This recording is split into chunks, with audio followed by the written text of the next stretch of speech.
నమస్తే, welcome to HCV news. ముందుగా bulletin headlines. పట్టణాభివృద్ధిలో ప్రతి వార్డుకు తగు ప్రాధాన్యత కల్పిస్తున్నాం. Municipal chairperson తాడిపోయిన Radhika. తెనాలిలో 11న నిర్వహించే ఆంధ్రప్రదేశ్ షార్ట్ ఫిల్మ్ ఫెస్టివల్స్ కు ఏర్పాట్లు పూర్తి. మా ఏపీ వ్యవస్థాపకులు దిలీప్ రాజా. పురపాలక సంఘ పరిధిలో డ్రైనేజ్ వ్యవస్థ సక్రమంగా లేక మురుగునీరు రోడ్డుపైకి వస్తున్న సమస్య పరిష్కారానికి మున్సిపల్ సాధారణ నిధులు 11.70 లక్షలతో సైడ్ కాలువల ఏర్పాటుకు మున్సిపల్ చైర్పర్సన్ తాడిపోయిన రాధిక కొబ్బరికాయ కొట్టి భూమి పూజ చేశారు. సుల్తానాబాద్ 29వ వార్డు పరిధిలోని కుమార్ కాలనీలో డ్రైనేజ్ వ్యవస్థ ప్రక్షాళన దిశగా గురువారం మున్సిపల్ చైర్పర్సన్ తాడిపోయిన రాధిక 11.70 లక్షలతో చేపట్టే సైడ్ కాలువల నిర్మాణ పనులకు శంకుస్థాపన చేశారు. ఈ సందర్భంగా ఆమె మాట్లాడుతూ పట్టణ పరిధిలోని ప్రతి వార్డులో అభివృద్ధి పనులకి వార్డు ప్రజల అవసరాలకు అనుగుణంగా ప్రాధాన్యత కల్పిస్తున్నామని అన్నారు. ప్రజలకు అందుబాటులో ఉంటూ ప్రజల సమస్యల పరిష్కారం దిశగా పనిచేస్తున్నామని అన్నారు. ఈ కార్యక్రమంలో MEP Srikanth, incharge assistant engineer Kalyan Chakravarthi, సచివాలయ సిబ్బంది ఉన్నారు. ముందుగా అందరికీ నమస్కారం. ఈ రోజున 29వ వార్డులో వచ్చేసి డ్రైన్ అనేది శంకుస్థాపన చేయడం జరిగింది. ఇక్కడ వచ్చేసి మన ప్రధానంగా ఇక్కడ డ్రైన్ సిస్టమ్ అనేది లేకపోతే ఈ మురుగు నీరంతా వర్షానికి కానివ్వండి ఇలాంటి వాడుకునే నీళ్ళు వేస్ట్ అయితే ఏవైతే ఉన్నాయో ఈ రోడ్డు మీదకి రావడం జరుగుతుంది. దానిలో భాగంగా ఈ రోజున ఇక్కడ ఈ డ్రైన్లు అనేది ఏర్పాటు చేస్తున్నాం. మొత్తం 11 లక్షల రూపాయలని శాంక్షన్ చేసి ప్రజలకి అనుకూలంగా ఉండటానికి, ఈ వర్షాకాలంలో ఎలాంటి ఇబ్బందులు లేకుండా ఉండటానికి అభివృద్ధిలో పనుల్లో భాగంగా ఈ డ్రైన్ అనేది ఏర్పాటు చేస్తున్నాం. తప్పకుండా ప్రజలకు అందుబాటులో ఉంటాము. తప్పకుండా ప్రజల సమస్యలు కూడా ఏమన్నా ఉంటే మా దృష్టికి వస్తే తప్పకుండా పరిష్కరిస్తాము. ఈ సందర్భంగా తెలియజేస్తున్నాం. 29th వార్డులో డ్రైన్ ఇది 335 మీటర్స్ 2 ఫీట్ డ్రైన్ కన్స్ట్రక్ట్ చేస్తున్నాం. దానికి ఈరోజు భూమి పూజ చేయడం జరిగింది. మా ఏపీ అత్యంత ప్రతిష్టాత్మకంగా ఈ నెల 11న తెనాలి పట్టణంలోని రామకృష్ణ కవి కళాక్షేత్రంలో నిర్వహించిన ఆంధ్రప్రదేశ్ షార్ట్ ఫిల్మ్ ఫెస్టివల్ వేడుకలో సినీ నటుడు సుమన్ విజేతలకు బహుమతులను అందజేయనున్నట్లుగా మా ఏపీ వ్యవస్థాపకులు సినీ దర్శకుడు దిలీప్ రాజా పేర్కొన్నారు. స్థానిక మా ఏపీ కార్యాలయంలో గురువారం జరిగిన కార్యవర్గ సభ్యుల సమావేశానికి పోటీలకు కన్వీనర్ సినీ దర్శకుడు అర్చన శ్రీనివాస్ యాదవ్ అధ్యక్షత వహించగా దర్శకుడు దిలీప్ రాజా మాట్లాడుతూ రాష్ట్రంలోని శ్రీకాకుళం, విజయనగరం, విశాఖపట్నం, తిరుపతి, కడప, నెల్లూరు ప్రాంతాల నుండి హాజరవుతున్న షార్ట్ ఫిల్మ్ మేకర్స్ అందరినీ అతిథులుగా గౌరవించవలసిందిగా మా ఏపీ సభ్యులకు దిలీప్ రాజా సూచించారు. ముంబై నుంచి వస్తున్న సినీ ప్రముఖులకు తగిన రక్షణ కల్పించవలసిందిగా గుంటూరు జిల్లా ఎస్పీ వకుల్ జిందాల్ను కోరినట్లు, అలాగే వేదిక వద్ద పోలీసు బందోబస్తు ఏర్పాటు చేయమని తెనాలి డీఎస్పీ జనార్దన్ రావును స్వయంగా కలిసి అభ్యర్థించినట్టు ఆయన వివరించారు. ఎలాంటి ఎంట్రీ ఫీజు లేకుండా నిర్వహిస్తున్న ఈ పోటీలో పారదర్శకత కోసం ప్రతి విజేతకు సంబంధించిన విజువల్ క్లిప్పింగ్స్ ను వేదిక పైన ప్రత్యేక స్క్రీన్ పైన ప్రదర్శించవలసిందిగా సాంకేతిక సిబ్బందిని దిలీప్ రాజా సూచించారు. ఈ పోటీలు కేవలం ఆంధ్రప్రదేశ్ లోని ఔత్సాహిక కళాకారులను ప్రోత్సహించడానికి మాత్రమే కావడంతో ఇతర రాష్ట్రాల ఎంట్రీలను తిరస్కరించినట్లు ఆయన స్పష్టం చేశారు. పోటీలకు వచ్చిన 203 ఎంట్రీలలో ప్రాథమిక పరిశీలనలో కనీస ప్రామాణికాలు లేవనివి, గతంలో యూట్యూబ్ లో ఉన్నవి, ఇప్పటికీ పోటీలో పాల్గొన్న షార్ట్ ఫిల్మ్లను సంస్థ నియమ నిబంధనల మేరకు జ్యూరీ తొలగించగా పోటీలో 65 షార్ట్ ఫిల్మ్లు నిలిచాయని కో కన్వీనర్ సినీ దర్శకుడు శ్రీనివాస్ యాదవ్ తెలిపారు.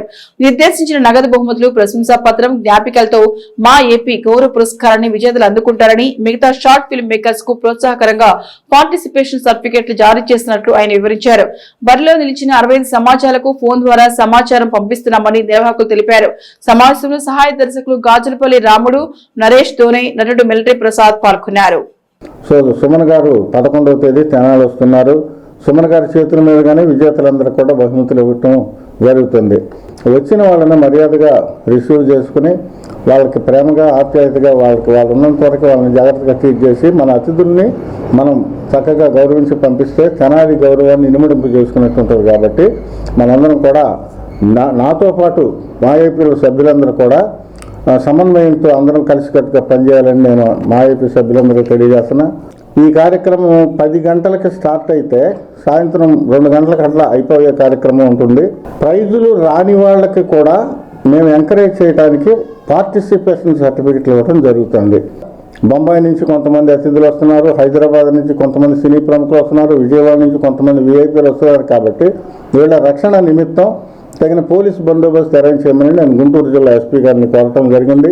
ఇదే విషయమై నేను నిన్న డిఎస్పీ గారిని స్వయంగా కలిసి అక్కడ వేదిక దగ్గర పోలీసు బందోబస్తు కూడా అరేంజ్ చేయమంటం జరుగుతుంది.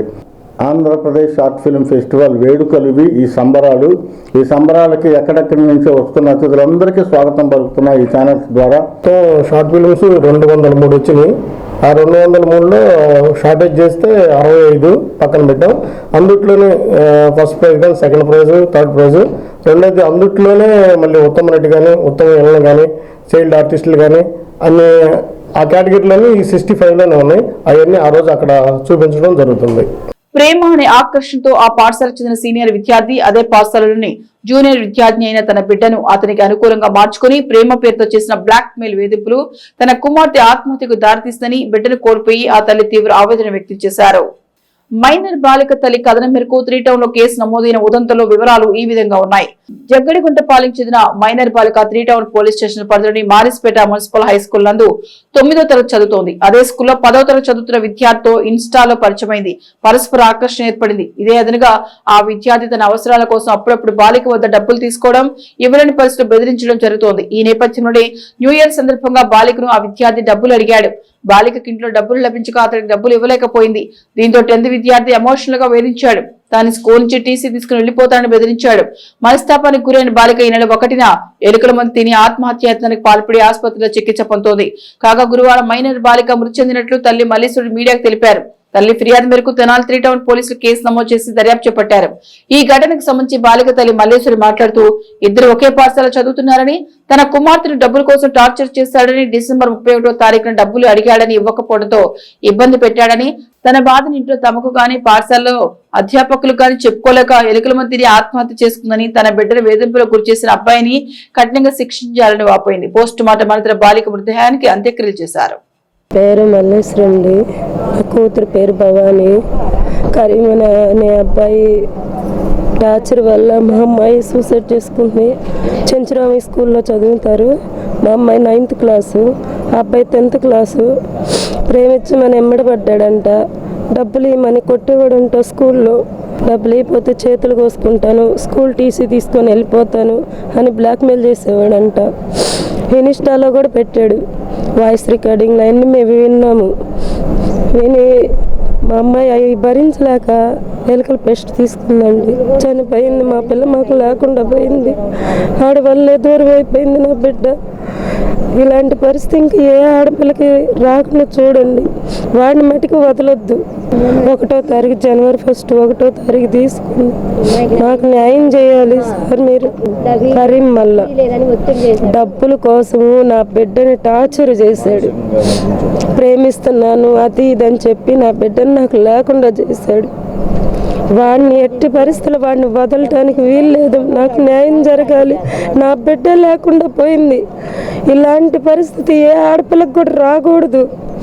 నాకు న్యాయం చేయండి దయచేసి, నేను అదే కోరుకుంటున్నాను.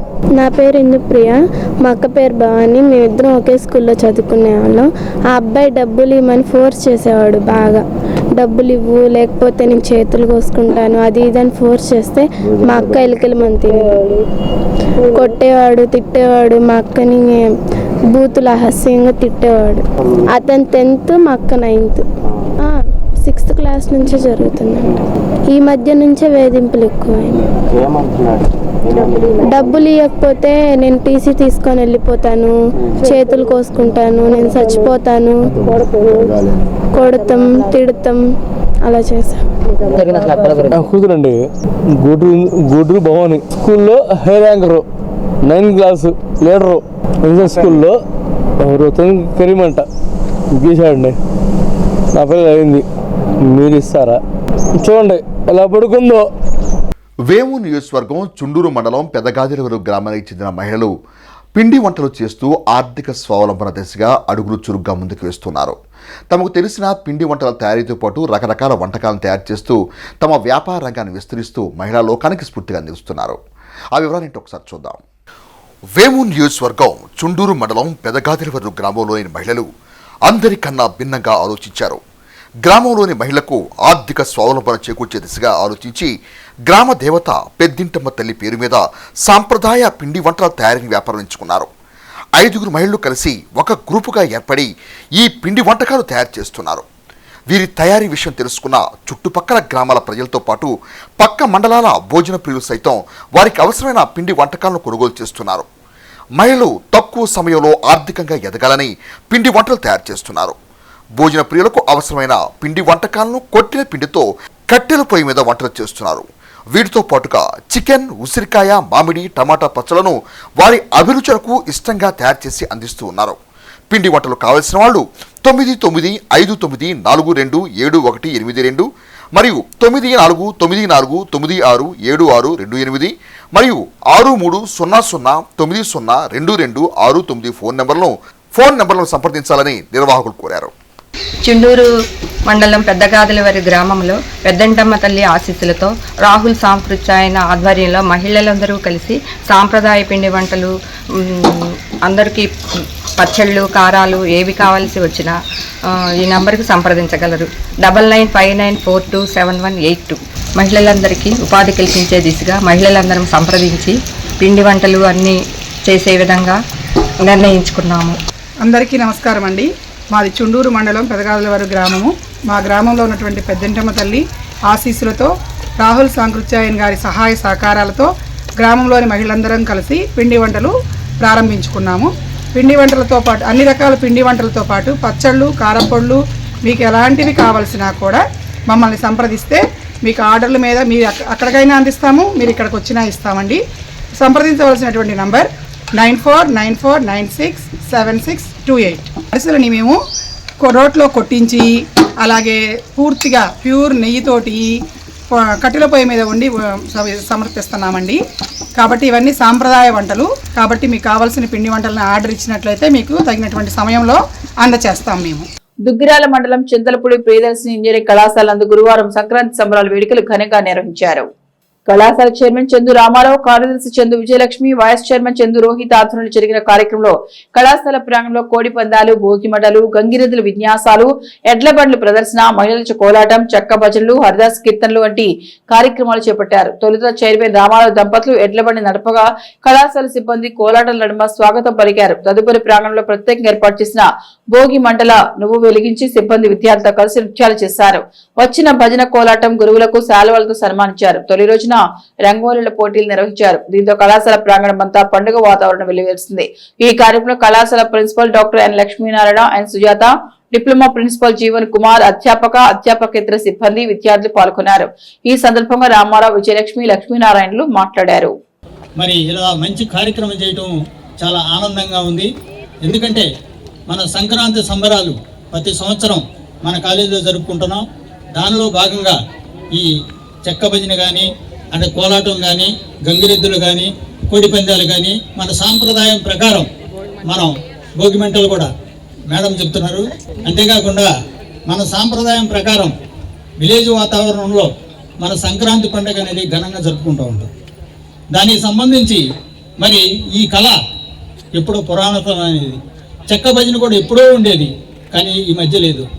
కానీ అత్తాట గ్రామంలో ఆ చెక్క భజన్ని బతికిస్తూ కోలాటం అనేది మరి సాంప్రదాయబద్ధంగా మరి అనేక గ్రామాల్లో తిరుగుతూ అనేక గ్రామాల్లో ఈ ప్రదర్శన చేస్తూ ఉంటారు. మరి మన భారతదేశంలో పుట్టిన మనంతో గర్వకారణంగా భావిస్తున్నాం. ఈ సాంప్రదాయాలన్నింటినీ పాటిస్తూ మంచి మనసుతోటి అందరూ కలిసిమెలిసి సంతోషంగా ఉండాలి.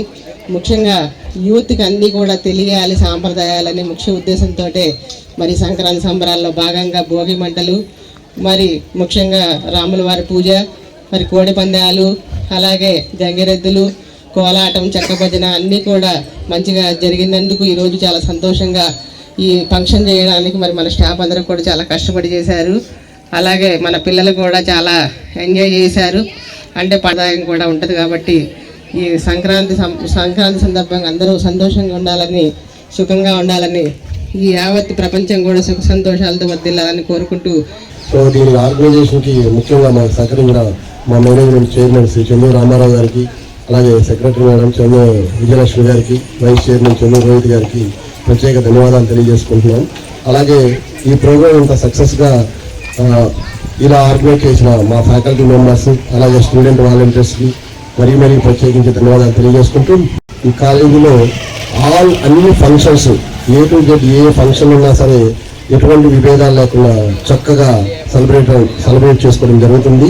సో ఈ పండుగల్ని ముఖ్యంగా ఇప్పుడున్న యూత్కి ప్రతి ఒక్కటి దాని గురించి తెలియపరచడానికి కాలేజీలో సాంప్రదాయంగా ఇటు ఫంక్షన్స్ చేస్తున్నారు. నిజాంపట్నం మండలం ఆముదాలపల్లి గ్రామానికి చెందిన నర్రా నాగరాజు 2022వ సంవత్సరంలో తన భార్యపై కత్తితో దాడి చేయగా కేసు నమోదైంది. సుదీర్ఘ విచారాంతరం నేరం రుజువు కావడంతో తెనాలి 11వ అదనపు జిల్లా కోర్టు నందు న్యాయమూర్తి అతనికి జీవిత ఖైదు 2,000 రూపాయల జరిమానా విధిస్తూ తీర్పు ఇచ్చినట్లు additional public prosecutor MV Sambasivarao ప్రకటనలో తెలియజేశారు. ఇక బులెటిన్ ముగించే ముందు హెడ్లైన్స్ మరొకసారి. పట్టణాభివృద్ధిలో ప్రతి వార్డుకు తగు ప్రాధాన్యత కల్పిస్తున్నాం మున్సిపల్ చైర్పర్సన్ తాడిపోయిన రాధిక. తెనాలిలో 11న నిర్వహించే ఆంధ్రప్రదేశ్ షార్ట్ ఫిల్మ్ ఫెస్టివల్స్ కు ఏర్పాట్లు పూర్తి. మా ఏపీ వ్యవస్థాపకులు దిలీప్ రాజా. ఇవి హెచ్సివి న్యూస్ బులెటిన్ విశేషాలు. నమస్తే.